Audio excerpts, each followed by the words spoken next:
네, 오늘 두 종류의 기적이라는 제목으로 말씀을 드리겠습니다. 오늘 마태복음 본문에 보면은 예수님께서 무화과 나무를 마르게 하신 그런 일이 있습니다. 이것이 제자들이 보기 굉장히 놀라운 사건이었습니다.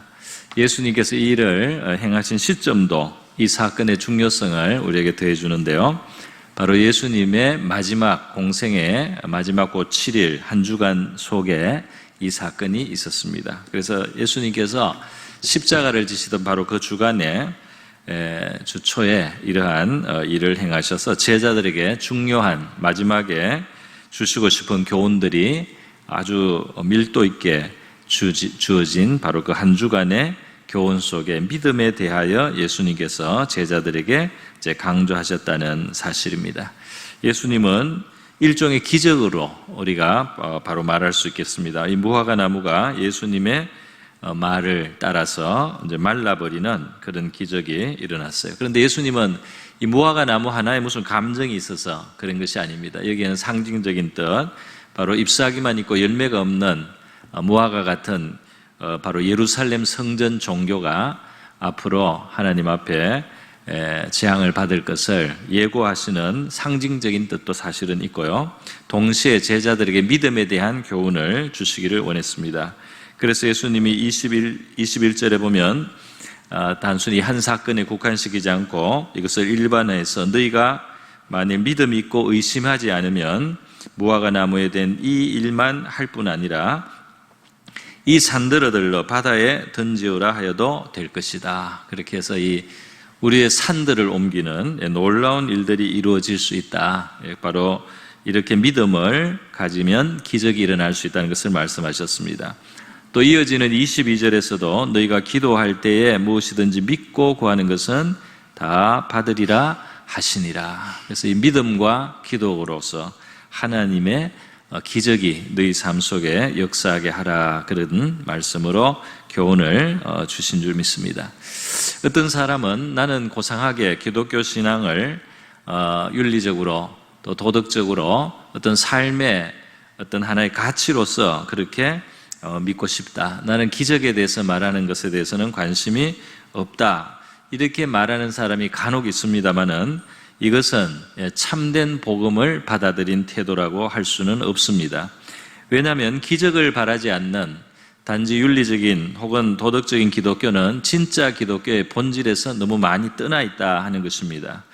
왜냐하면 우리가 믿는 이 복음의 중심에 계신 예수님, 우리의 구원자로 오신 바로 예수님이 처녀의 몸에 성령으로 잉태하여 오시는 초자연적 기적을 통해서 하나님께서 우리의 구원자를 이 세계에 보내주셨다는 것을 우리가 믿고요. 그리고 이분이 바로 이렇게 잉태되어 오심으로 죄 없으신 분으로 오셔서 우리 인류의 죄를 짊어지시고 십자가에 못 박혀 피 흘려 죽으신 다음 하나님께서 그를 죽은 자 가운데서 사흘 만에 다시 일으켜 살리신 부활의 사건을 바로 일어나게 하셨고, 바로 이 부활을 통해서 장차 우리에게 있을 몸의 부활의 날을 예고하셨다. 이렇게 성경은 우리에게 말씀하고, 이것이 바로 복음의 내용이기 때문에 기적으로 이 점철되어 있는 이 복음을 믿는 우리가 우리의 삶 속에 나는 기독교적 윤리와 가치만 따르겠습니다, 나는 기적 같은 것을 믿는 그런 종교 생활을, 그런 미신적인 신앙은 안 갖습니다라는 것이야말로 복음을 벗어나 있다고 할 수가 있겠습니다. 우리 세 가지 덕목을 성경에서 말하면 믿음, 소망, 사랑이라고 했는데요. 이 믿음이라고 하는 것은 그냥 믿는 정도가 아니고 믿음의 역사를 가져오는 믿음을 말합니다. 여기 믿음의 역사라는 것은 뭐냐? 하나님의 일하심을 좀 어려운 말로 역사라고 합니다. 어떤 옛날 이야기 기록한 이런 역사하고 한문이 달라요. 이것은 사역입니다. 하나님이 하신 일.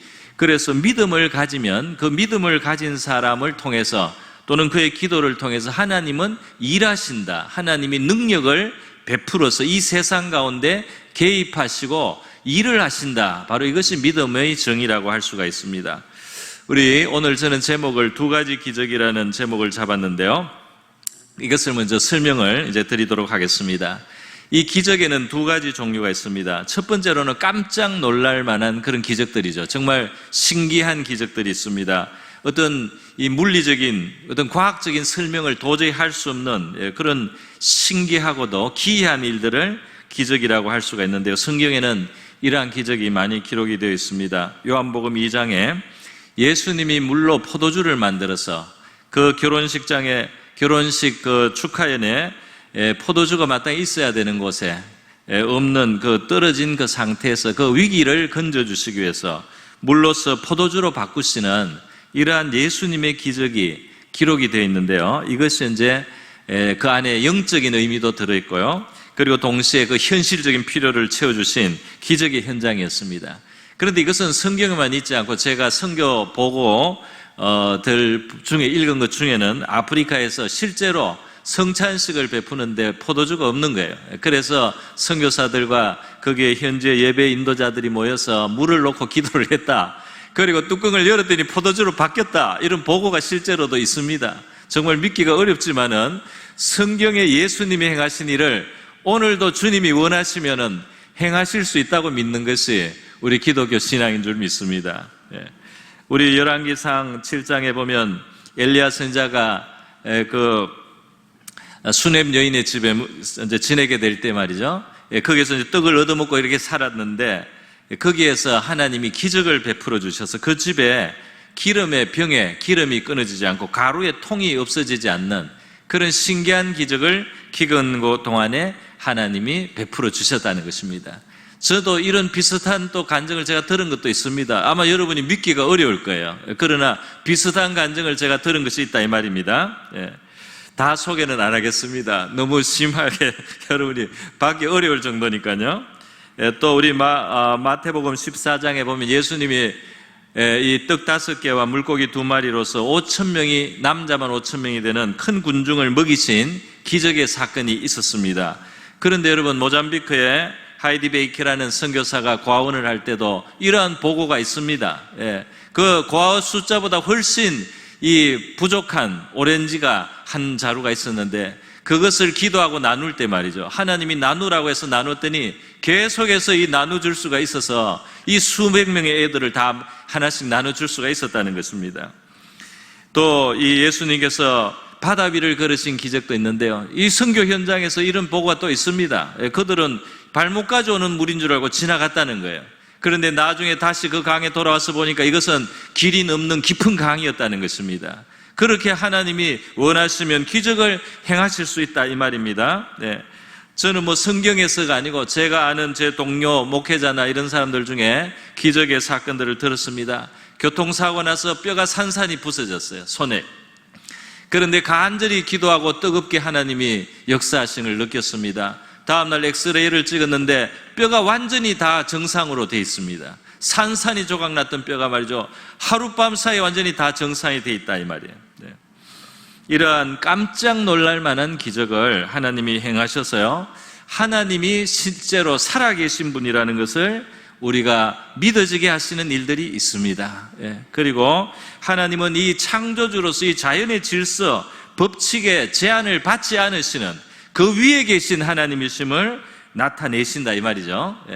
그런데 여러분, 이러한 기적은 항상 일어나지는 않습니다. 우리가 바로 경험하는 대로 어쩌다가 일어나는데 항상 일어나지는 않습니다. 만약에 항상 일어나면 오히려 문제가 됩니다. 이 자연의 질서와 법칙을 따라서 우리가 예측 가능한 이 세계로 하나님이 만들어 주셨기 때문에 우리가 안정감을 가질 수가 있고 예측을 할 수가 있고 이렇게 살아가는 것도 상당히 이것도 귀하고 가치가 있단 말이에요. 그런데 맨날 뜻밖의 그런 상황이 자꾸 일어나면 사람들은 놀라고 충격을 받고 안정을 할 수가 없어요. 그리고 또 더 이상 기적이 기적처럼 여겨지지도 않을지도 모르겠습니다. 그렇기 때문에 하나님이 일상의 법칙을 만들어 놓으시고 자연의 질서와 법칙 속에 우리가 일상을 살면서 예견하고 예상하고 안정감을 가지고 살 수 있게 하시면서도 가끔씩 그것을 초월하신 일들을 하셔서 이 자연과 세계를 만드신 하나님이 계시다는 것을 알게 하신다 이 말입니다. 또 그의 자비를 베풀어 주신다 이 말입니다. 깜짝 놀랄 만한 이런 기적들에도 다 의미가 있고 그리고 하나님의 자비가 나타나고 하나님의 능력에 대한 우리의 믿음을 길러주는 좋은 효과들이 있습니다. 그런데 여러분, 또 다른 종류의 기적이 있어요. 그것은 우리가 많이 놀라지는 않지만, 물이 포도주로 바뀐 것처럼 그렇게 막 소름이 돋을 정도로 놀라운 일은 아니지만, 우리의 일상 속에도 사실은 하나님의 역사가 있다, 하나님은 일하신다 이 말입니다. 그래서 그것은 굉장히 신기하고 이상하지 않지만 평범하게 보이는 우리의 일상적인 삶 속에 하나님의 손이 움직여서 이루시는 일상의 기적들이 있는 줄 믿습니다. 잘 우리가 우리의 삶 속에, 우리 일상 속에는 참 놀라운 일들이 사실 많잖아요. 심지어 우리가 좀 기대할 수 없었던 참 그런 일들이 어떤 과정을 통해서 일어날 때 말이죠, 우리가 기적이라는 이름을 붙입니다. 우리 대한민국 자체도 한강의 기적이라고 했어요. 세계에서 볼 때는 이 현대사에, 이 인류 역사에 이렇게 밑바닥에 있다가 일어난 민족이 이렇게 짧은 시간에 이렇게 밑바닥에서 위까지 올라온 이런 민족이 있냐 말이죠. 그래서 한강의 기적이다. 우리가 맨날 살아가는 우리의 일상도 이 세상에서 멀리서 보는 사람들에게는 기적 같은 일이 우리 나라에, 이 대한민국에, 우리 한국 사람들 속에 이루어져 온 줄 믿습니다. 제가 2002년도에 영국에 있다가 이제 한국에 나오니까요, 온 나라가 열광을 하고 있어요. 그게 뭐냐면 월드컵 4강에 되는데, 이 경기마다 어떻게 그렇게 이 작품같이 얼마나 그 감동적인지 기적 같은 사건들이 일어나서 말이죠. 이 대한민국의 축구가 언제 4강입니까? 이 세계에 그렇게 잘하지 못했는데 말이죠, 4강이 되고 온 나라의 국민들이 그걸로 인해서 하나가 되고 기뻐하는 그런 모습을 제가 보고 참 감동을 받았습니다. 그게 물이 포도주로 바뀐 것은 아니지만 우리의 삶 속에 일어난 기적 같은 사건이었어요. 사실 이 기적은 얼마나 우리의 일상 속에 들어와 있습니까? 자녀를 생산하게 될 때 말이죠. 이 아이가, 첫 아이가 태어났을 때 어떻게 이렇게 엄마 아빠를 닮아가지고 이렇게 신기한 이런 존재가 있게 됐는지 말이죠. 그 아이가 태어날 때 그 가족들은 일종의 기적을 경험합니다. 그 아이를 이 부모가 다 디자인한 것이 아니지 않습니까? 그 신기한 사람이 태어나가지고 그 작은 사람이 태어난 것을 보고 우리의 삶 속에 정말 기적이 일어난단 말이죠. 그것을 우리가 말하는데 그것이 너무나 집집마다 일어나는 일이다 보니까 우리가 덜 신기하게 혹시 생각하는지는 모르겠습니다. 과학자들도 이 평범한 세계 속에 놀라운 일들이 많다는 거예요. 저도 전문가도 아니고 그렇지만 조금 이렇게 들여다볼 때 과학자들도 이 세계가 너무나 경이롭다 이렇게 말하는 사람들이 많고, 그래서 또 믿음을 가진 하나님을 믿는 과학자들도 많이 있습니다. 이 과학의 세계로 깊이 들어가면 신기한 일들이 과학의 세계, 이 우리가 사는 이 세계 속에 일어난다 이 말입니다. 이 공간과 시간과 중력이라고 하는 이 우리가 볼 때는 전혀 상관이 없어 보이는 이것이 다 하나로 엮여 있단 말이에요. 이것을 아인슈타인이 발견을 했습니다. 우리가 설명해도 잘 알아듣기가 사실은 어렵지만은 이 시간하고 공간하고 이 거대한 행성에서 나오는 이 중력이 말이죠, 서로 다 연결되어 있어요. 그래서 이것이 서로 영향을 줘서 우리가 생각하는 시간하고 이 공간하고 무슨 상관이 있느냐? 상관이 있다 이 말입니다. 이 중력하고 이 시간이 무슨 상관이 있냐? 상관이 다 있다 이 말입니다. 아주 마술 같은 일들이 우주에 있다 이 말입니다. 빛이 파동인지 입자인지 그것을 규명을 하기가 어렵습니다. 어떤 것은 파동 같은 성격도 가지고 있고 입자 같은 성격도 가지고 있는데요, 이것이 둘 다 동시에 빛에 있기 때문에 빛이 무엇인지 우리가 늘 보고 경험하는 거지만 이 자체에 신비가 있고 우리의 이해를 뛰어넘는 세계 속에 우리가 살고 있다는 것을 우리가 알게 되는 것입니다. 여러분, 우리 이 몸을 이루고 있는 세포 하나하나도 이 기적과 경이로움이 가득한 거예요. 이 세포 하나를 안에 열어보면은 여기에 DNA를 복제하는 복제 공장이 있습니다. 단백질을 생산해내는 그런 공장이 들어있단 말이에요. 그래서 그 정교한 것을 만들어내는데 이 눈에도 보이지 않는 이 작은 세계 속에 공장에서 하는 일 같은 일을 해서 복잡한 설계도를 따라서 자기를 재생산하는 그런 기능이 이 속에 움직이고 있다 이 말입니다. 그래서 제가 아는 어느 철학자는 그랬어요. 이 물방울 하나도 기적이 충만하다. 그 안에 분자의 세계, 원자의 세계에 들어가면 너무너무 신기한 일들이 그 안에 일어난다 하는 것입니다. 하나님이 만든 세계이기 때문인 줄 믿습니다. 우리 자연 세계도, 그리고 우리 한국의 역사 속에 일어난 이 나라의 발전에 눈부신 이런 역사 속에도 너무 기적 같은 일들이 일어난다 말이죠. 우리 오늘 여기에 앉아 계신 모든 분들이 다 간이 하나씩 있잖아요. 우리에게 간인데 이 간이 하는 일이 큰 공장이 하는 일을 하고 있단 말이죠. 우리 몸속에 요만큼 되는 몇 건밖에 안 되는 이 간덩이 속에 말이죠. 큰 공장에서 하는 화학의 수십 가지 수백 가지 작용을 이 간덩이 하나가 다 해내고 있는 이런 신비로운 존재, 우리 자신 속에 하나님이 창조하신 신기한 일들이 지금도 일어나고 있다 이 말입니다. 그래서 저는 성경을 쭉 생각을 훑어보고 생각합니다.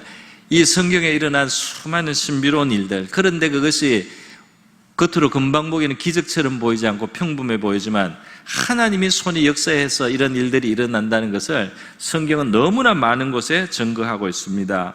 기원전 6세기에 이 고대 세계 제일 강력했던 나라 바벨론의 느부갓네살 왕은 한 번 정신병으로 실권했다가 그 다음 다시 재집권을 하는데요, 이 사람이 그 총명을 거둘 때 정신병자가 되고 하나님이 총명을 다시 줄 때 다시 재집권을 해서 권력을 장악할 수 있는 능력자가 됩니다. 할렐루야.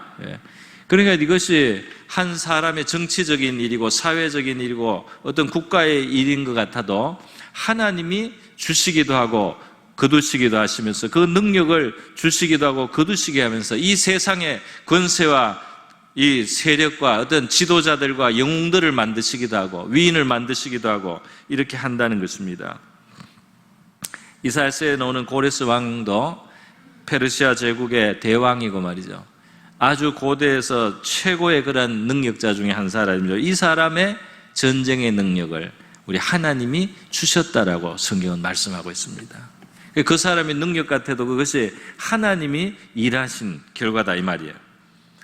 기원전 10세기에 바로 이스라엘에 아주 영원히 기억되는 다윗 임금의 승리도 말이죠. 그 왕이 어디로 가든지 승리하는 전쟁의 승리자가 된 것은 바로 하나님이 이기게 하심으로써 되었다. 그러니까 하나님은 평범한 전쟁 같고 이 세상에 늘 있는 일 같아도 그 배후에 하나님이 승리케 하기를 원하시는 자에게 하나님이 능력을 주셔서 승리하게 하시는 하나님의 일이 작용하고 있다 이 말입니다. 우리 신명기 8장에 보면 가나안 땅에 들어와서 살아가는 이스라엘 백성들에게 하나님께서 광야에서 만나를 하늘에 내린 것만 신기한 것이 아니야. 하나님이 이제 가나안 땅에 들어가서 너희들이 거기에서 농사짓고 소산을 얻게 될 때 너희들이 기억해야 될 것이 있는데 바로 너희들이 그 농사짓고 또 이 농장을 잘 운영하고 작물을 잘 키우고 곡식을 잘 키우고 또 추수하고 하는 이 모든 그 능력을 하나님이 주신 줄을 알아야 할지니라. 그 재물을 얻는 능력을 하나님이 주신 것이다. 그렇게 말씀을 하셨습니다. 여러 달 전에 제가 설교한 학개서의 말씀에도요, 보면은 수고를 많이 해도 하나님께서 새 나가게 하면 다 새 나간단 말이에요. 수고를 많이 하고 애를 많이 써도 하나님이 새 나가기로 작정을 하시면은 그게 희한하게 다 새 나간다 이 말입니다. 하나님께서 이스라엘 백성들을 축복하시기로 작정을 하셨을 때 그 새 나가던 것이 멈추고 말이죠. 이 하늘도 그들에게 복이 되고 땅도 복이 되고 벌레와 곤충까지도 그들을 복되게 하는 환경으로 바뀌는 역사가 일어난단 말이죠. 그래서 이렇게 평범한 듯 일상적인 삶으로 보이는 그 속에도 하나님의 손이 역사하고 있다 사실은 말이죠. 그렇게 말씀하고 있습니다. 창세기 33장에 보면은 에서와 야곱의 아주 무서운 그런 만남의 날이 기다리고 있습니다. 야곱은 자기에게 분노한 이 형 에서에게 칼에 맞아 죽을 상황이 되어서 그래서 밤새 하나님 앞에 축복을 구하고 씨름했는데 말이죠. 하나님께서 그에게 복을 약속하신 다음 날 만나니까 그 원한으로 사무쳐 있던 형 에서와 야곱의 마음 사이에서, 특히 형 에서의 마음에서 하나님이 그 원한을 눈 녹듯이 녹여주셨습니다. 할렐루야. 에서가 이 다리를 절고 오는 동생을 보자마자 눈물을 흘리고 말이죠. 얼싸안고 화해를 하고 다 용서를 해버린 겁니다. 하나님이 이 사람을 바꾸시는 역사가 있다 이 말입니다. 네. 여러분, 시편 40편 1절 2절에는 다윗의 시가 있어요. 인생의 수많은 고비와 어려움을 겪었는데요, 이 다윗이 하나님 앞에 어려울 때 부르짖고 기도할 때 하나님이 자신을 건져주시고 도와주시는 것을 경험했습니다. 우리는 이런 일들을 그래 일어날 수 있는 일이지 하지만 하나님이 역사하셨다는 의미에서 기적이 아니겠습니까? 할렐루야. 우리 한번 시편 40편 1절 2절 말씀을 같이 한번 우리도 고백할 수 있기를 바랍니다. 우리 같이 한번 읽습니다. 시작. 내가 여호와를 기다리고 기다렸더니 귀를 기울이사 나의 부르짖음을 들으셨도다. 나를 기가 막힐 웅덩이와 수렁에서 끌어올리시고 내 발을 반석에 두사 내 걸음을 견고하게 하셨다. 이게 지금 깊은 수렁이 기가 막힐 웅덩이라 그랬어요. 기가 막힌다 말이에요. 이 얼마나 표현이 아주 그냥 멋진 표현인지 모르겠습니다. 기가 막히는 그러한 웅덩이에, 그런 수렁에 빠져서 움직이면 점점 빠져들어가는 수렁에 있어서 여기에 빠져나올 길이 없어 보였지만은 여호와를 기다리고 그리고 부르짖었을 때, 내 부르짖음이 하나님 앞에 들려졌을 때 말이죠, 이 기가 막힌 웅덩이에서 건지시는 하나님의 역사가 결국 나타났다 이 말입니다. 그 수렁이에서 건져지는 일이 일어났다 이 말입니다. 그리고 하나님은 나의 이 어려웠던 상황이 역전되어서 내 발을 반석 위에 세우시고 나를 견고하게 하시는 역사가 나타나더라 이 말입니다. 할렐루야. 이것이 다윗의 고백만이 아니라 저와 여러분의 삶 속에 당하는 웅덩이와 수렁의 처지에서 우리의 기도가 하나님 앞에 상달되어 하나님의 손이 뻗쳐져서 우리를 붙들어 일으켜 세우시고 건져주시고 반석 위에 세우시는 역사가 우리의 삶 속에도 일어나게 되는 줄 믿습니다. 이것을 믿는 것이 바로 우리 신앙인 아니겠습니까? 보이지 않는 하나님의 손이 역사한단 말이죠. 그것을 물이 포도주가 되듯이 그렇게 신기한 그런 느낌은 아닐지라도 우리가 더 어쩌면 필요한 기적이 바로 이 일상의 기적이라고 하겠습니다. 그런데 이런 기적은 일어날 수 있고 또 일어나야 할 때가 있고 또 이것을 일으켜 주시는 하나님이시며 예수님께서는 바로 믿음을 우리에게 격려하시고 장려하셔서 내 믿음대로 되라고 자주 말씀하셨습니다. 네가 믿고 구하는 것을 받으리라고 말씀해 주신 것입니다. 바로 이 기적은 전능하신 하나님의 능력이 나타나는데요, 여기에 조건이 있습니다. 바로 믿음을 원하시고 이 믿음에서 나오는 기도를 원하시고 때로는 이 믿음과 함께 가는 순종을 기대하십니다. 우리는 전능하신 하나님께 대한 믿음을 가져야 되겠습니다. 그래서 이 믿음을 가지고 하나님께 기대를 두고 기도해야 되겠고, 이 믿음에 일관된 어떤 실천이 있다면 그 실천을 해야 할 줄 믿습니다. 우리의 매일을 하나님이 역사하시는 기적적인 삶으로 우리가 살아갈 수 있는 것이 바로 신자의 특권이라고 할 수가 있겠습니다. 여러분, 기적을 기대하지 않는다면 믿음이라는 것은 설 자리가 없습니다. 우리가 믿는 예수 그리스도 자체가 기적으로 오신 분이요, 기적으로 부활하시고 말이죠. 그리고 다시 오실 바로 이 주님은 바로 기적 자체이신데요, 우리가 예수를 믿으면서 하나님이 하실 일들을 기억하지 않는다, 기대하지 않는다면 이 믿음을 어디에다가 쓰겠습니까? 제가 살았던 그 브리스톨이라는 도시에서 제가 오래 살았는데요, 거기에는 조지 뮬러라고 하는 고아의 아버지라고 불리는 분이 있었어요. 또 믿음의 사람이고 기도의 사람이라고 우리 기독교 회사에 아주 길이 기념되는 사람이 19세기 분인데요, 이분이 참 자기 인생에 갈 길이 있었는데 자기 나름대로 이분이 언어를 잘해서 어떤 언어 분야의 어떤 교수를 할 만한 그런 참 기회가 있었어요. 그런데 이 사람이 청년 때 보니까 어떤 전염병 같은 게 돌고 이러면서 이제 고아들이 많이 생겨서 길거리에 돌봄을 받지 못하는 고아들이 많은 것을 보고요, 이분의 마음속에 이제 그것이 안타깝게 생각이 되었어요. 그런데 어느 날 성경을 읽는데 하나님이 고아의 아버지라는 말씀을 읽게 되었습니다. 그 말씀을 읽고 이 사람에게 믿음이 생겼어요. 하나님이 정말 고아의 아버지라면 내가 이 아버지한테 부탁을 하면은 이 고아들을 하나님 아버지가 먹여주시겠다 하는 믿음이 생기는 겁니다. 그래서 이분이 다른 거를 좀 포기를 다 하고요, 고아원을 만들기 시작해요. 고아 한두 명 데려다가 기르기 시작하면서요, 걔들을 먹이고 이제 가르치고 하면서 고아원이 시작됐는데 이분에게는 이런 믿음이 자꾸 생기는 겁니다. 무슨 믿음? 하나님이 고아의 아버지니까 나는 아버지한테 부탁하고 사람들에게 손을 안 벌리겠다, 이런 믿음이 생기는 겁니다. 그래서 이 사람은 한 번도 어디 나가서 도와달란 말을 안 하고 기도만 했습니다. 아버지, 하나님 고아의 아버지시니까 얘들 굶기지 말고 먹여주세요 하고 기도를 하는데요, 그것이 채워지는 겁니다. 아주 어떨 때는 아슬아슬하지만은 그래도 채워지는 겁니다. 우리 성도님들도 믿음의 생활하고 경제생활 속에 아슬아슬하게 채워지는 것을 경험할 때가 있으리라고 믿습니다. 풍부하지는 않지만은, 그런데 곧 살아갈 수 있도록 아슬아슬하게 채워지는, 어떻게 보면 좀 평범한 일 같은데요, 우리 하나님의 손이 그 속에 역사하는 줄 믿습니다. 근데 고아가 많아지니까 이 채워지는 게 점점 커지는 거예요. 고아가 많아지니까 채워지는 게 점점 커집니다. 나중에 이 고아원에 수천 명의 애들이 모였어요. 그래도 다 채워집니다. 할렐루야. 이 고아원을 제가 살던 곳에서 여러 번 방문을 했는데요, 우리나라 이 대학의 빌딩 같아요.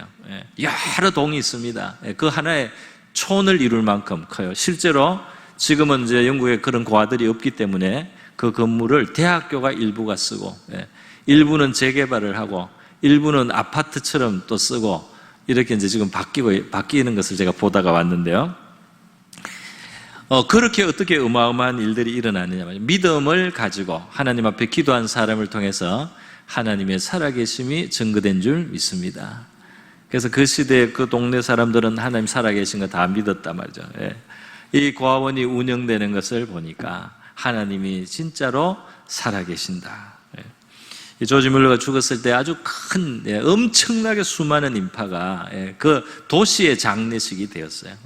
수많은 사람들이 이 고아의 아버지 역할을 했던 조지 뮬러의 마지막을 환송을 했습니다. 그런 사진들을 제가 봤는데요, 여러분, 이 조지 뮬러는 자신의 믿음에 대해서 이렇게 말했습니다. 나는 수만 번 기도의 응답을 받았는데, 이 사람의 일기장을 보면 실제로 기도했다는 내용과 돈이 얼마 생겼다는 이야기가 계속 나옵니다.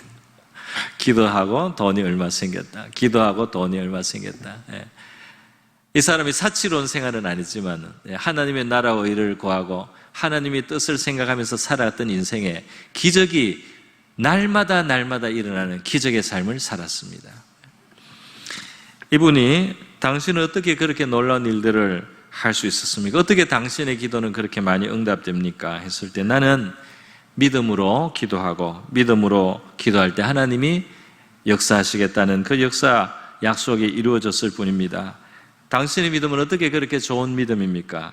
나의 믿음은 특별한 믿음이 아닙니다. 로마서 10장 17절에 있는 말씀대로 나는 하나님의 말씀을 읽고 듣는 가운데 생긴 믿음으로 기도했을 뿐입니다. 할렐루야. 로마서 10장 17절은 저와 여러분에게도 우리의 믿음이 어떻게 생기는지를 설명해 주고 있어요. 같이 한번 읽도록 하겠습니다. 시작.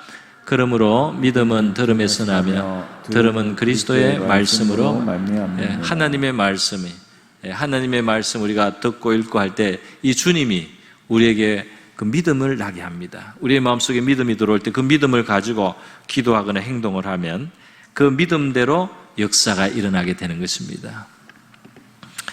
저는 주중에도 우리 성도님 중에도 간증을 제가 들었습니다.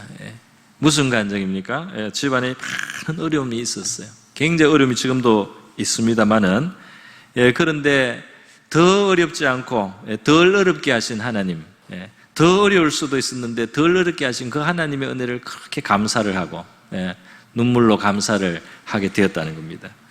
그렇게 기도할 때 말이죠. 눈물로 이곳에 와서 기도할 때 하나님께서 성경을 읽고 싶은 마음을 주시고 성경을 읽는데, 성경의 어떤 부분이냐 하면 하나님께서 이스라엘 백성들을 광야에서 만나로 먹이시다가 가나안 땅에 들어가서 그 가나안의 소산을 먹게 될 때, 그때까지 만나를 주시고 가나안의 소산을 먹게 되니까 만나가 그쳤다 하는 성경 말씀이 있습니다. 그 말씀을 읽을 때 믿음이 생겼다는 거예요. 그 말씀을 때 나를 살아가게 하시겠구나, 믿음이 생기더라는 겁니다. 그래서 그 믿음을 가지고 하나님 앞에 감사하고 기도했을 때 말이죠, 실제로 역사가 일어나는 겁니다. 어떤 역사가 일어납니까? 경제적으로 하나님이 채워주시는데, 문제가 생기고 사고가 터져서 돈이 많이 필요한데도 그것을 채우고도 남는 경제가 열렸습니다. 할렐루야. 우리 가운데 앉아서 예배를 드리고 있는 바로 성도님이 견정한 거예요, 주중에. 그래서 여러분, 그래서 더 풍족해졌다는 거예요, 사실은. 코로나 이전보다 더 풍족해졌단 말이에요. 코로나 이전보다 더 풍족해졌다는 그런 간증이 우리 성도들 속에 있습니다. 어떻게 이렇게 참 살아갈 수 없을 것 같고 환난을 당하고 어려운 문제가 생겼지만은 하나님이 공급하시기로 하니까 생각하지 않은 방법으로 하나님이 얼마든지 주실 수 있는 하나님이셨어요. 할렐루야. 그래서 여러분, 이런 믿음의 역사에 대해서 이야기를 하면 어떤 사람들이 나는 기도를 해도 하나님 많이 안 주시던데, 기도도 응답이 안 되는 것도 있는데, 맞습니다. 그런 일도 있죠. 고린도후서 12장에 보면 사도 바울조차도 그 병을 안 고쳐줘요. 왜 안 고쳐주는지는 나중에 하나님이 깨닫겠습니다. 병이 안 고쳐진 연약한 사도 바울, 그 연약함이 필요하기 때문에 하나님이 안 고쳐줬다는 겁니다. 그 연약함이 있어야지 사도 바울은 하나님의 능력의 통로가 될 수 있기 때문에 하나님이 사도 바울의 그 병을 일부러 안 고쳐주셨다. 사도 바울이 하나님께 응답을 받았습니다. 주중에 제가 또 기독교 방송에서 간증을 들었어요. 어느 목사님이 그 교회 장로님 간증을 해주셨어요. 뭐라고 하느냐면은, 이 장로님 경제적으로 어렵단 말이죠.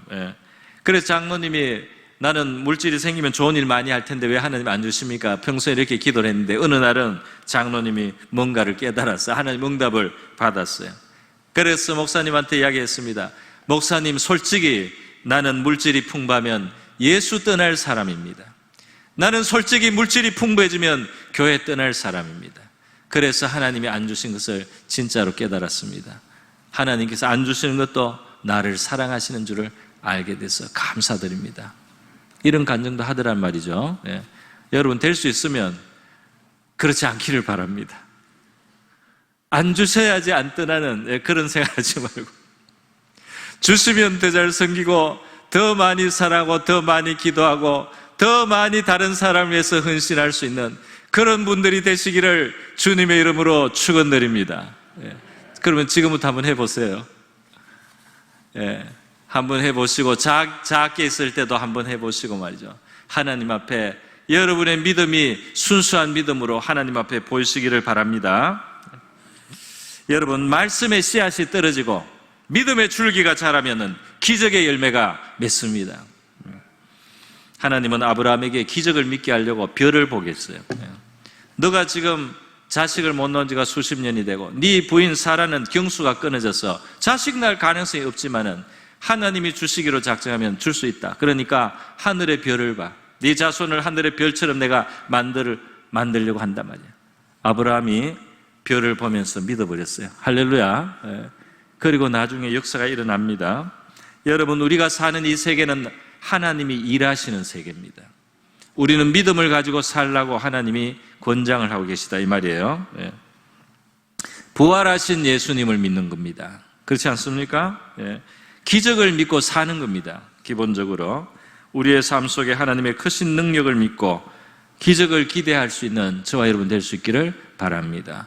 그러면 기도하는 자리로 가겠죠. 하나님과의 관계를 바로 하려고 할 것입니다.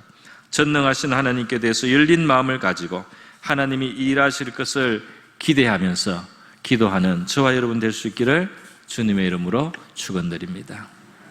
우리 하나님 앞에 믿음을 달라고 기도하고요. 말씀을 우리에게 열려주셔서 그것이 믿음이 되고 믿음을 가지고 기도하고 우리의 삶에 하나님의 손이 역사하게 해달라고 그렇게 기도하겠습니다. 우리의 삶 속에, 우리 주변에, 교회에, 이 땅 위에 하나님의 손이 역사해서 말이죠. 또 구덩이와 수렁에 빠진 그 자리에서도 건져주시는 우리 일상에 더 필요한 많은 수많은 기적들 하나님께서 일으켜달라고 우리 다 같이 한번 기도하겠습니다. 기도합니다.